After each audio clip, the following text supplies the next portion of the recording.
Hello guys, so today we are going to study about the recursion. Okay, so in the last lectures we have seen about the list. So from this lecture we are going to study about recursion. So first of all I am going to tell you what is recursion. Okay, so the definition of recursion is a function call itself is known as recursion. When a function call itself again and again, then it is known as the recursion. So basically why recursion is used? So basically what happens, we have a larger problem. Okay, we have a larger problem and we want to solve this larger problem, but we have solution of some smaller problem. This solution we have with us. Okay, so with the help of smaller problems, what we will do, we will find the solution of the larger problem. Okay, so that is why recursion is used. So basically recursion is a function that call itself again is known as recursion. And why we use recursion? So basically there are multiple scenarios where we use recursion, but basically we want to solve a larger problem, but by the help of some smaller problems we solve the recursion.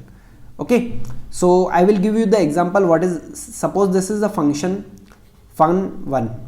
Okay, and suppose there is some line of code and here we are again calling the function fun1. So this is recursion. So the function is calling again itself.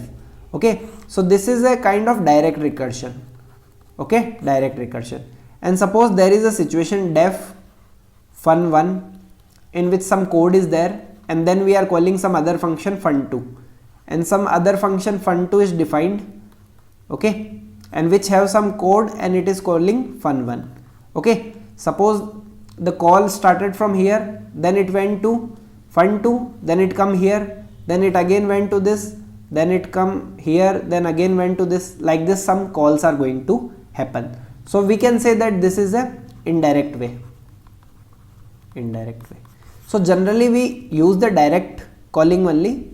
There are very rare scenarios where you see such type of callings. Yeah, we see the calling, but if you are preparing for college placement type of scenario, we will be using like in one function, but in industry you might use this situation also. Like from one function you are jumping to other function, from other function you are jumping to third function, like this. Okay, now let us try to solve some examples. What will be the outcome of the recursive question? Okay, so I have already something written for you, so we will check out that. Okay, so suppose this is given to us. Okay, let me zoom in so it will be easier for you. I hope it's clearly visible to you now. Suppose one function f1 is defined, f2 is defined. Okay, so what will be the output of this scenario that is written on the screen? So you can pause the video for a minute and try to find out the solution of the recursive call that are already made. Okay, so I hope you have got the solution. So generally what happens in Python, the compilation start from the top. So it will come and check, okay, fun1 is there, okay, something is there in fun1, fun2 is there, something is there in fun2. So what it will come and see, okay, print statement is there, so print this. So first of all what is going to come? It is going to come like this, before fun2, okay, this is going to be printed. So here it is in the form of a string. Don't get confused that fun2 is written, so fun2 will be get called. If it is in double quotes, it means it is a string, so it will be treated as a string. Then what is happening? Fun2 is being called, so our call will go here. So we will come and see print fun1. So here it will print before fun1. Then what we have done? We have called the function fun1. So let me change the pen color. Okay, so here what was happened? Here we have done the fun2 call. Okay, in fun2 call we have got this output. From here what we have done? So from here we have called the function fun1, and in fun1 what is written? Print this. Okay, so let us print this. What is there? Fun1 is called. fun1 called. So once this function is finished, we will again come back to this line. Okay, then what will be written after fun1? So here what will be printed?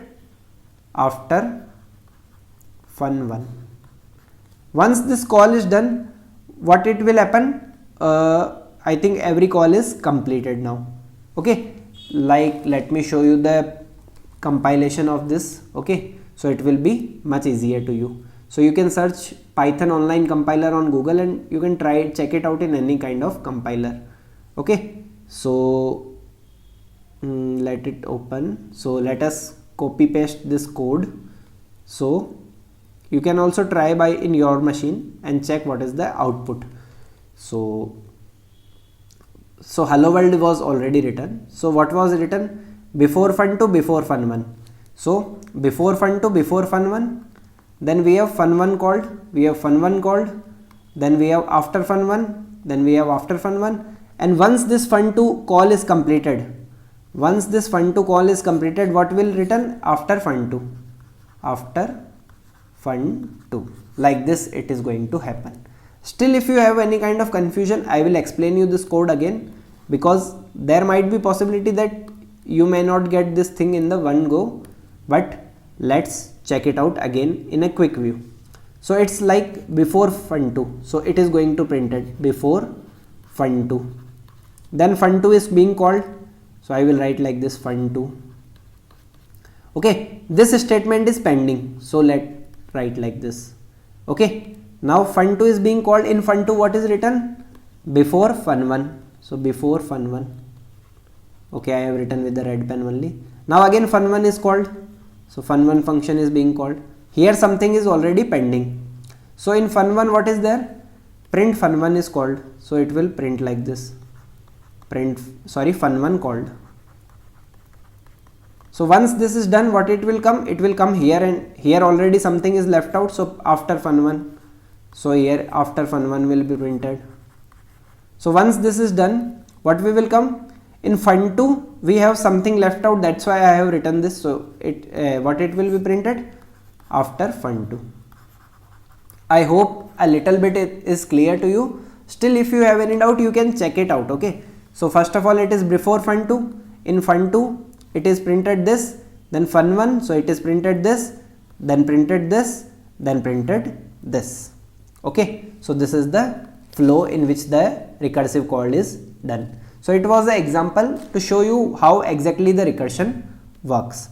Okay, now suppose if a function is given to you like this, define fun. In the fun it is given like this, print Python is easy. Okay, let's say Python, print Python. Okay, and what I will do, I will again call this function fun. Now pause the video for a minute and try to think what will be output for the same. So I think you have got some output. Suppose if you call fun function, so what will happen? It will come inside the fun, and what it will do? It will print Python. Then what you have done? You have again done this call. So again fun is being called, and in this what will be happen? Again Python will be printed. Again fun is being called, so what will happen? Again Python will be printed. Again Python will be printed. Okay, so that it is not going to end, because you are entering in an infinite loop.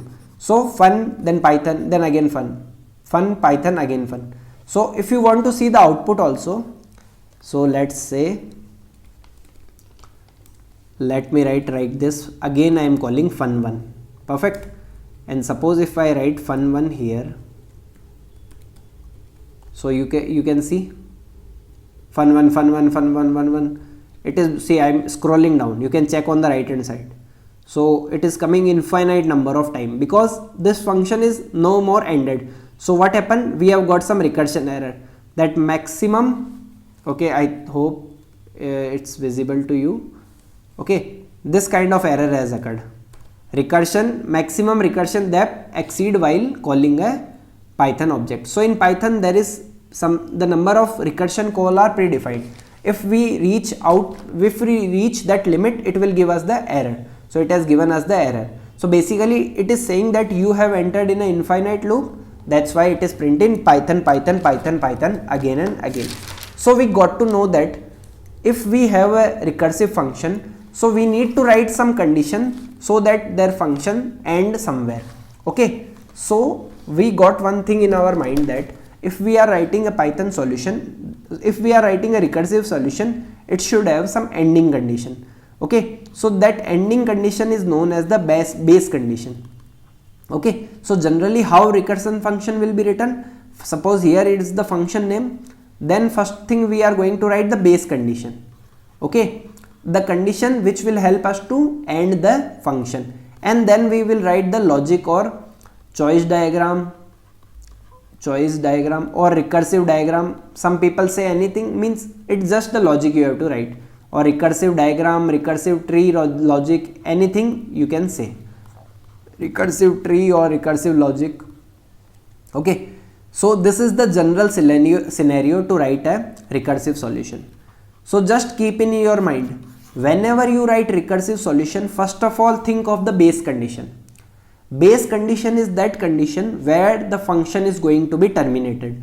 With the help of base condition only our function is going to terminate. Otherwise, if you have seen in this case, here there was no base condition, so the function not got terminated.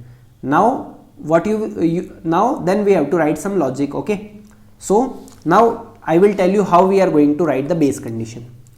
Okay, suppose a function is there def, which is having fun and which is taking input n. Okay, suppose you want to print Python 5 times. Okay, so what you will give? You will give n value as 5. So what we will do? First of all, what we will do? We will print Python. So first of all, what I told you, write the base condition. So if n equal to 0, what I will do? Return 0. I will come out of the loop. So return statement is to come out of the loop. So whenever we, first of all, what it will do? It will check if n is equal to 0, return true.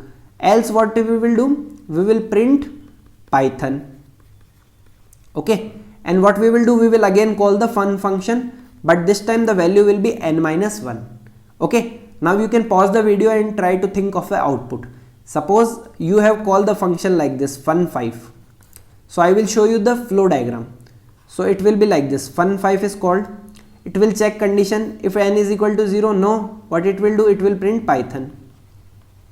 And again one function call is done, fun4, n minus 1, it will become 4. It will again come here and it will check if n is equal to 0, no, it is not 0, it will print Python. Then what we are doing? We are again calling the function, but we are reducing the value. So we are fun3 now. It's 0, no, it's not 0, so print the Python and call it again, so it will be fun2. Okay, I hope, yeah, it's like this, fun2. So what it will do? It will print Python. Then what will happen? It will call fun1 and it will again print the Python. Then Python is printed, then 1 minus 1, 0, so fun0 will be called. So as soon as 0 is being called, it will check if n equal to 0, return. So it will return the solution. So in output what we are going to get? We are going to get Python 5 times. Okay, so here we got one thing, that this is the base condition DITI1. Okay, and what is this?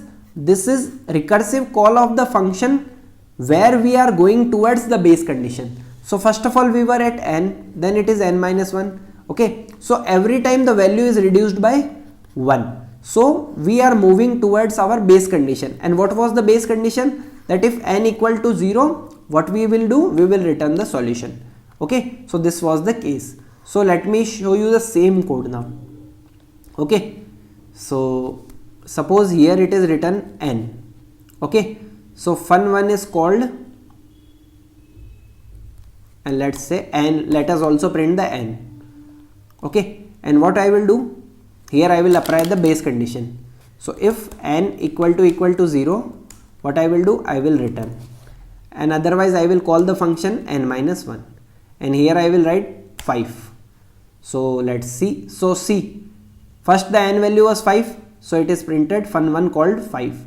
Then n value become 4, then 3, then 2, then 1, then 1 minus 1 will become 0. So whenever it come to this base condition, it will return.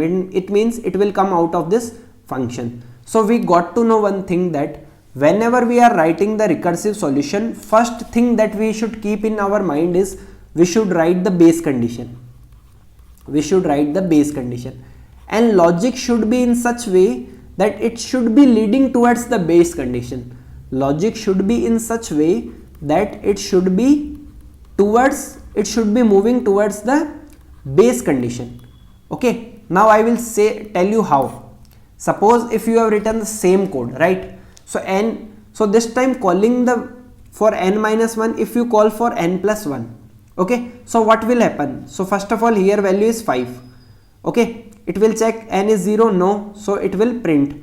Then it will be n plus 1, so 5 will become now 6. Then it will become 7, 8, 9, 10, 11, 12. So value is going to be increase every time. So we are never going to reach this condition. So again it will enter in the for loop. So you can see that n value is going to be increased every time.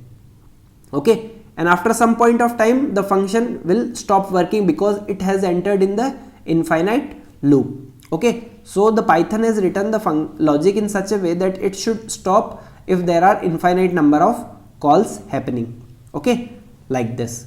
So we should write the condition that is moving towards the base condition. So that's why we have written n minus 1. So we know that if it is 5, next time it will become 4, 3, 2, 1. Okay, here you can give the value 100. Okay, now it's okay if you give the value 100.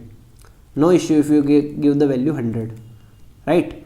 You can call 100 times. That's fine. But it should not be happen the infinite number of times. Okay, so function name is fun1. I have written just fun. Okay, that's why I have got this error. So as you can see, it started with 100 and it will come till 1, because okay, you can also call this 1000 times, there is no issue, but it should not be an infinite loop. So infinite loop will use the more memory. So what happens in the recursive call, the memory is used in the form of stack. Okay, so I told you now like this. Suppose first of all what will happen, fun 100 is being called, so it will be like this, fun 100, then fun 99. So it's going to store memory like this. So it is going to store some extra memory, okay, extra space. Okay, but that is okay. So we are not care about the space as of now. We are learning how to use recursive approach. So in recursive approach, we got to know that we should write a base condition and we should write a logic or code such that it should be moving towards the base condition. Okay, so I hope this is clear to you. Okay, it should be crystal clear, right? So this is the thing that we have learned till now. Now you should have this question in your mind, said that what is the application of recursion? What is the application of recursion? What is the use of recursion? Okay, so suppose if you want to print this 100 times, so you can also use a for loop. So here if you want to print 100 times, you can use a for loop. Yes, I can use a for loop. I can give you the same output. Okay, I will show you. I will write the code this time in iterative approach. Okay, so fire I in range of 100. Okay, so I am printing in the ascending order. So print fun1 called and space I, and let's try. So it's giving syntax error. I have forgotten the comma. Okay, let me comment out this because we are not using this. So as you can see, we started from 0 and we have reached till 99. Okay, you can start from 1 also. Okay, no issue in that, and we can go till 100. So it started from 1 and we can go till 100. You can also come in the decreasing order. Okay, no worries about this. You can write like this: I is equal to 100. Okay, so while I is greater than 0, what you do? Print fun1 called, and what we need to print, comma I, and I is reducing every time, I minus 1. You will get the same output. Okay, yeah, you can see we have got the same output that we are getting here. So why to use recursive when we can use the iterative approach. This approach is known as iterative approach, and it is not going to use any kind of extra space, but for the recursion, stack is being used and space is being stored in the stack. So see, now first of all, the iterative approach can be converted into recursive approach. Okay, that we have seen that this was the iterative approach. For this we have written the recursive approach, and converse is also true. Means if it is a recursive approach, you can go to iterative approach. It is iterative approach, you can go to recursive approach. So many algorithms are written on the recursive approach. Okay, so there are dynamic programming. Okay, so backtracking, divide and conquer. Okay, there are a lot of things that are written on the recursive approach. So first of all, it is true that the solution which can be written iteratively can be written in the recursive way, and converse is also true. Now one more thing, some of the standard solution like dynamic programming, backtracking and divide and conquer. So for these approaches, first of all, one should write the recursive approach. Okay, so this will directly, DP will not hit your mind. Okay, it's like this is the step 1. So first of all, we solve the problem by using recursive approach. Then what we will do, we will optimize that approach and we will come to the dynamic programming approach. So recursive is it is like thinking of a big problem and then breaking that big problem into small problem. Okay, recursive solution will help us like this. Okay, suppose some big problem is there, but what we will do, we will break into the smaller pieces and then we will try to solve that problem.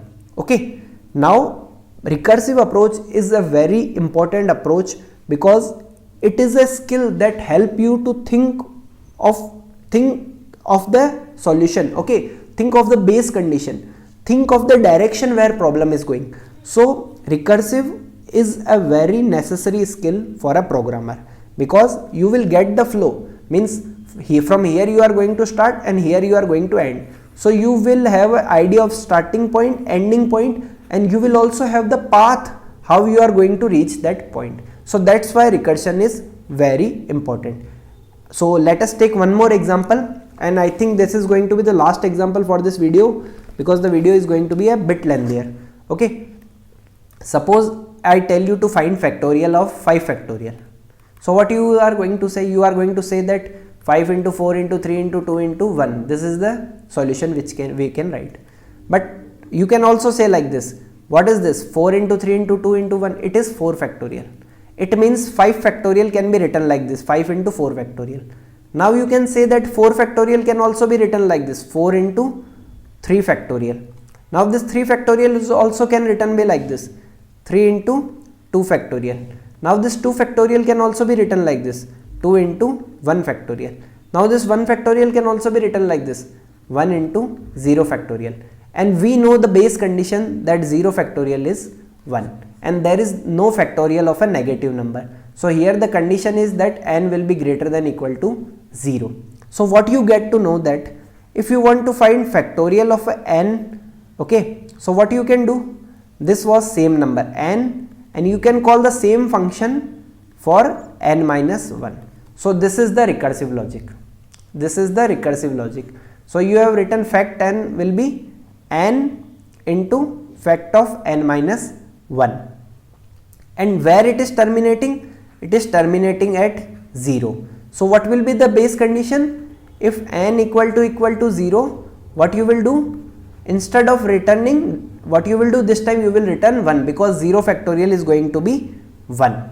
Okay, so I hope the question is clear to you. Okay, so let me write the function, let me write the recursive for this question. Okay, suppose it will be like this, def fact, which is going to take n as input. First of all, what we need to write? We need to write base condition. If n equal to 0, what we will do? We will return 1. Okay, otherwise what we will do? Otherwise we will return function into n into fact of n minus 1.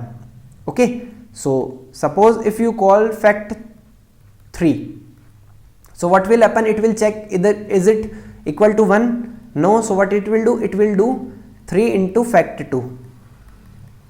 It will again come, it is check, no it is not 0, so it will be 2 into fact 1. Then it will again come and check, is it equal to 0, so it will be 1 into fact 0. Okay, let me zoom out it, fact 0, correct. So okay, just a second, yeah, fact 0, right. Now it will come and see what is the value n equal to, for n equal to 0 value is 1. So you will get 1 into 1, 1 into 1 will be 1. So what is the fact 1? Fact 1 value is 1. So 2 into 1 will be 2. So fact 2 value is 2. 2 into 3 will be 6. So fact 2 2 into 3 will be 6. So fact 3 value is 6. And we know that 3 factorial is 3 into 2 into 1, that is 6. So we got the correct answer. Okay. So this is the way to write the recursive approach. Now let me try to write this and show you the output. Okay. So define function name is fact, which is taking n as a input. So first of all, what we need to write? Base condition. If n equal to 0, what we are going to do? We are going to return 1.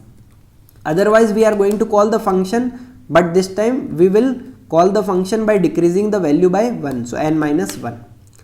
So okay, I need to call the function. So fact of n, and I need to print this. Okay, I am calling for fact of 5. So it has given 5 factorial answer as 120 directly. Okay. Suppose if I give here value as minus 1, what it will do? It will say that maximum recursion are done and we are not going to get anything. Why? Let us see what is going on. So if you have given minus 1, so it will check if n equal to 0, no. So it will be like this, fact of minus 1, it will be minus 1 multiplied by fact of minus 2. Then what will happen? Minus 2 multiplied by fact of minus 3. So we are never going to reach the condition because we are moving away from our base condition. So try to write, okay, so here what you need to do, you need to write the condition in such a way that we should also handle this negative scenarios. Okay, so you have to handle this, and how you can handle this, it depends upon you, how you write the base condition for the recursive call. Okay, so you should ensure that n should be greater than 0. So if n is less than equal to 0, what we are going to do? We are going to return value as 1. So if you return the minus 1, so it will enter in this situation and we are going to return the value as 0. And if you want to handle it in a different way, so you can write like this. If n is less than 0, what I will do? I will return nothing. So none is written. Okay. So if you give suppose minus 10, so n is negative, it will return none.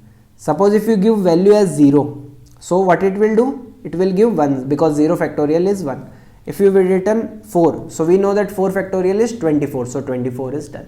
So for this we have got that this is going to be the base condition. So you have to handle the exceptions also. Okay, always try to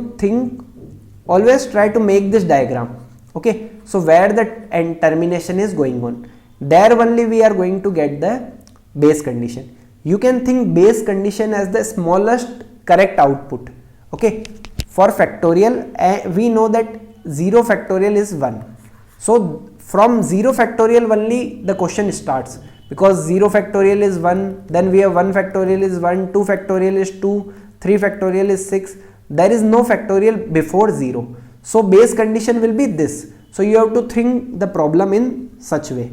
Okay, let us try to solve one more thing, that is Fibonacci series. So what is Fibonacci? We know that first value is 0, then it is 1, then it will be sum of these two. So sum of these two will be again 1, sum of these two will be again 2, sum of these two will be 3, sum of these two will be 5, sum of these two will be 8, sum of these two will be 13. So we got to know that Fibonacci of n will be equals to, suppose this is n, so it is the sum of previous two element. It means Fibonacci of n minus 1 plus Fibonacci of n minus 2. Okay, this is the condition that we need to use. So we have got the logic. So everyone can get this logic. Now you need to think of a base condition. Now think of the smallest positive input or correct input.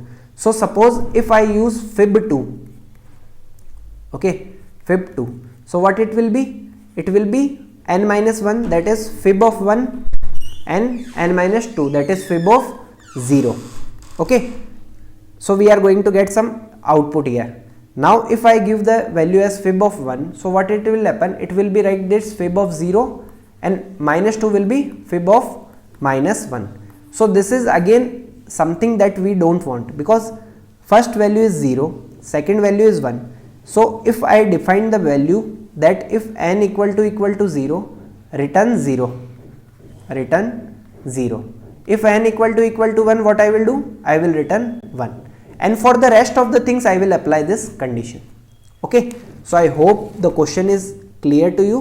Now let us try to write the code for the same. Okay, so it is written like this: def Fibonacci n is given. So first of all we need to write the base condition. So if n equal to 0, what we need to do? We need to return 0. If n equal to 1, what we need to do? We need to return 1. Else what we need to do? We need to return Fibonacci function by adding the n minus 1 and n minus 2. So this was the base condition, and this was the code or logic that is going towards the base condition. Okay, so in this way you have to think and try to write the recursive approach. Okay, so I hope this is clear to you. If you have any kind of doubt, please let me know in the comment section. I will be happy to solve all your doubts. Okay, thank you.